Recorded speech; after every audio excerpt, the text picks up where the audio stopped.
Assalomu alaykum, hurmatli birodarlar, do'stlar, mehmonlar, yaxshimisizlar? Floriya choy ta'omlari yaqinda tantanlik tijorat boshladi. Tijorat boshlash munosabati bilan har sohadagi do'stlarning qo'llab-quvvatlashi, shundaqla yaqindan moslashishi jarayonida Floriya choy ta'omlarimiz, isil choy taom, yaqinlik naqsh musiqalarimiz orqali do'stlarningki har bir kunlarining ma'nilik ahamiyati bo'lishiga chin qalbimizdan tilakdosh bildirdi. Floriya musiqalik choy taomlarimizninki bugungi o'ltirishdagi do'stlarningki kayfiyatining nihoyat yaxshi bo'lishi uchun bir qancha yumor va to'g'ri santimizdan sovg'a qilamiz. Aldidan qo'nchoq filmlardan bir qancha ariya sovg'a qilamiz. Vaqt toshib qoldi, ishchirak o'tda men bormidi? Kilobi, Diko, Simbo. Shu podshohning ismi Sher Mehmetga.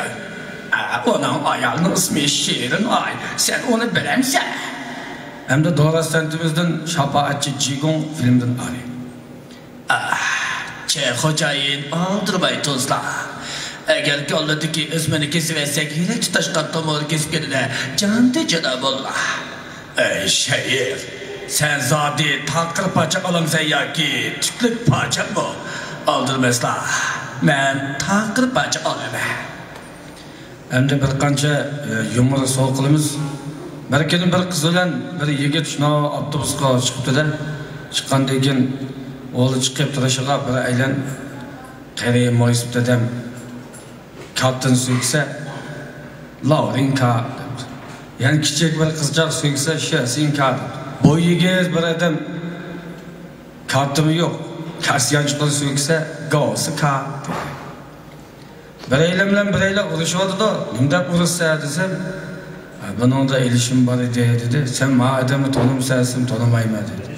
Olsan olmaydı desem, orayı verdi de bunu ağzı kılırdı.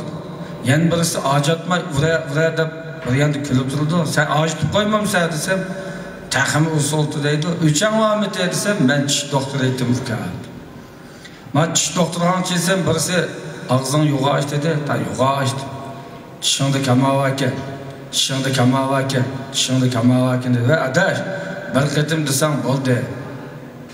Ben gasemez desem, ben bir ketim degen, iki ketimdeki avaz senin çişinin kavkudan çıkan aks sada. Köpçülük rahmet, Floriya musiqalik choy ta'omlarining bundagi tijoratning yukselishini, barliq do'stlarningki qadam tashlab qilishini chin qalbimizdan qarshi olamiz. Köpçülük rahmet.